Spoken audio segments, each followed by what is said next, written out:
Assalamualaikum warahmatullahi wabarakatuh. Selamat pagi anak-anak. Hari ini kita belajar lagi ya. Belajar tematik. Masih pembelajaran tema 1, organ gerak hewan dan manusia. Dan kita hari ini belajarnya pada subtema 3. Ya, subtema 3, lingkungan dan manfaatnya. Anak-anak bisa buka bukunya, buku tematiknya itu pada halaman 121 ya, 121. Pak, kemana aja Pak? Udah lama nggak upload video. Udah gitulah, karena kesibukan. Jadi gitu anak-anak ya, Bapak baru sempat, mohon maaf, baru sempat buat video. Mungkin anak-anak pada nggak ngerti kali, pada tidak mengerti tugasnya. Ya udah, ini Bapak buatkanlah videonya. Mantap. Ya. Anak-anak silakan ambil bukunya dulu, halaman 121, langsung aja dibuka. Itu subtema 3, lingkungan dan manfaatnya ya. Ini ada gambar. Siap, kita lihat dulu apa perintah selanjutnya. Pembelajaran yang pertama. Ayo mengamati. Amatilah ilustrasi gambar pada halaman sebelumnya ya. Buatlah sebuah cerita berdasarkan gambar-gambar tersebut. Namun sebelumnya, kamu harus menentukan ide pokok tiap-tiap paragrafnya terlebih dahulu. Oh begitu, ya begini anak-anak. Tugas anak-anak nanti adalah membuat sebuah cerita ya, sebuah cerita berbentuk paragraf-paragraf ya. Nanti Bapak jelaskan. Oke. Baik, ini misalnya kita perhatikan dulu gambarnya. Perhatikan gambarnya ini. Terlihat ada seorang anak kecil. Anak kecil ya. Kalau pada buku ini nama tokoh ini adalah Lani ya, Lani pada buku ini. Kemudian kalau kita perhatikan di sini, sepertinya wajah si Lani ini. Coba anak-anak lihat wajahnya nih. Nih Bapak besarkan. Sepertinya dia sudah tahu akan sesuatu, atau si Lani ini ingin membuat sesuatu. Ini wajah-wajah, sepertinya coba kita lihat ke atasnya. Ini sepertinya gambar tanah liat. Ini gambar orang yang atau proses pembuatan gerabah. Ini gambar guci ya, berarti hasil jadi dari ini ya, ini dia. Kemudian gini.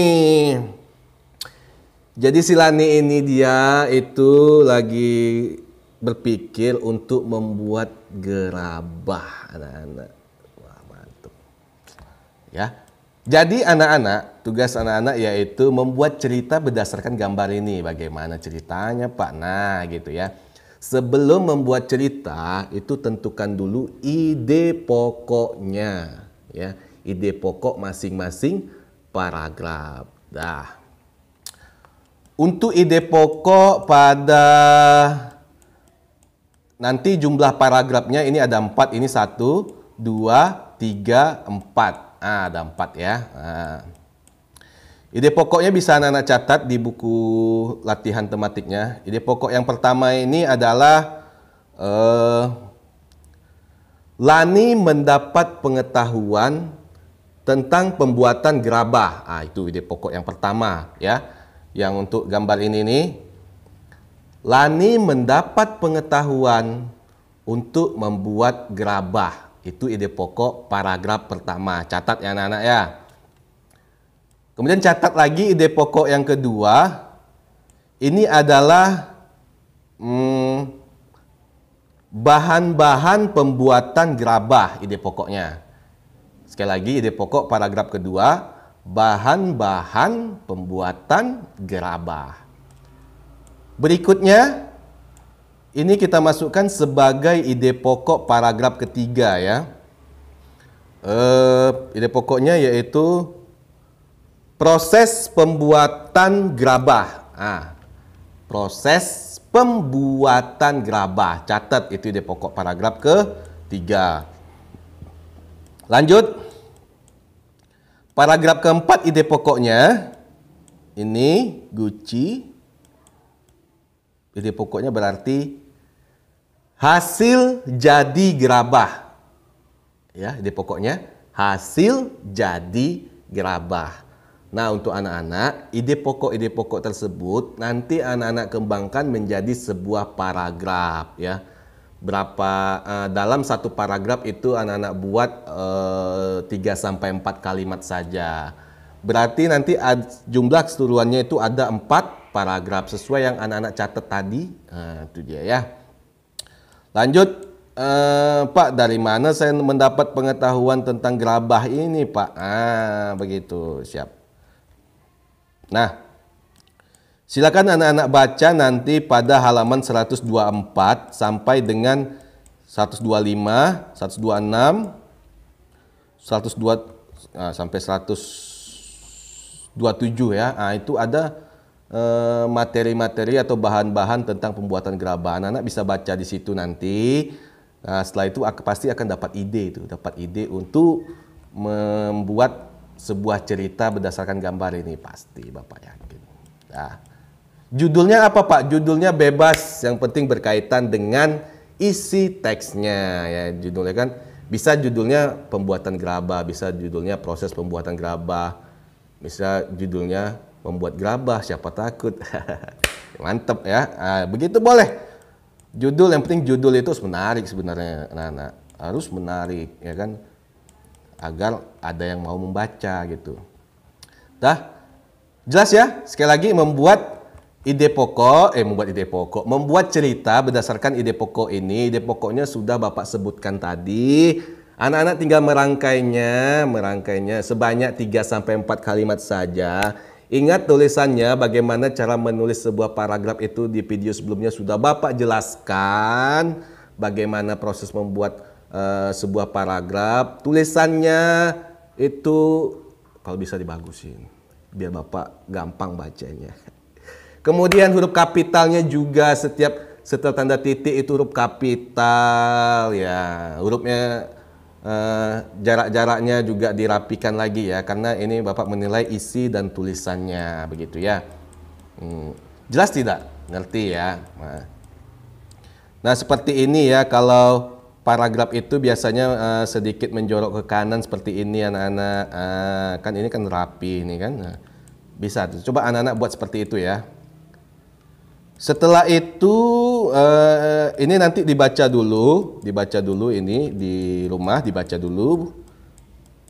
Kemudian tugasnya itu membuat ide pokok ya, Kemudian selanjutnya ini mengarang juga. Oke. Nah, ide pokok ini anak-anak cari sampai paragraf kelima aja, dari 1 sampai 5. Ini tugas juga ya. Ide pokok ini tugas juga 1 sampai 5. Ingat, 1 sampai 5. Jangan semuanya. Nanti ada pula yang bikin semuanya. Waduh, banyak kali ini tugas dari Pak Koko, padahal Bapak suruh 5 ya. Dibuatnya semua. Gitu ya. Nah, masih ingat kan cara mencari ide pokok? Nah, ide pokok itu bisa dilihat dari kalimat utama. Kalimat utama biasanya itu berada di awal atau di akhir paragraf. Nah, tinggal lihat saja mana kira-kira kalimat pokoknya atau kalimat pentingnya. Maka itulah ide pokoknya. Begitu anak-anak, gampang sebenarnya. Nah, ini kalau pada paragraf yang pertama ini Bapak contohkan aja 1. Ini salah satu warisan karya budaya yang sangat tua, luas persebarannya, dan mampu bertahan hingga sekarang adalah gerabah, yakni barang pecah belah dari tanah bakar yang dibuat secara tradisional. Gerabah juga dikenal dengan sebutan tembikar. Gerabah konon sudah dibuat manusia sejak mereka hidup menetap dan mulai bercocok tanam beberapa ribu tahun sebelum tahun Masehi. Dan kini masih kita dapatkan di seluruh pelosok Nusantara, tidak terkecuali di Pulau Madura. Berarti ini ide pokoknya berada di awal ini anak-anak, berada di kalimat awalnya. Nih kalimat awalnya gini, dari awal sampai titik itu kalimat awal ya. Ini kalimat awal, berarti di sini ide pokoknya. Nah, dari sini anak-anak nanti lebih disingkat, padat, jelaskan lagi ide pokoknya ya. Kalau ini dicatat aja semuanya Pak, boleh, nggak apa-apa. Tapi lebih bagusnya dibuat ide pokok itu menjadi singkat, padat, dan jelas. Oke? Oke Pak. Selanjutnya, udah itu aja. Ini sampai 1, 2, 3, 4, 5 aja ya, nggak usah banyak-banyak. Yang ini nggak usah membuat cerita karena di atas tadi udah membuat cerita. Kemudian selesai. Oke, selesai. Udah itu aja anak-anak, itu aja tugasnya, gampang. Gampang membuat cerita tadi. Kalau belum mengerti membuat yang di awal ini tadi, anak-anak bisa ulang lagi videonya ya. Oke. Sekian video dari Bapak untuk hari ini. Mudah-mudahan apa yang Bapak jelaskan bisa membantu anak-anak dalam belajar di rumah. Bapak mohon maaf apabila ada kesalahan penyampaian ya. Bapak sekali lagi mohon maaf. Terima kasih kepada ayah bunda yang telah memantau, membimbing, dan menemani anak-anak belajar selama di rumah. Terima kasih, mohon maaf. Pembelajaran kita lewat daring, belum bisa tatap muka terbatas karena masih PPKM. Sekian dari Bapak. Assalamualaikum warahmatullahi wabarakatuh.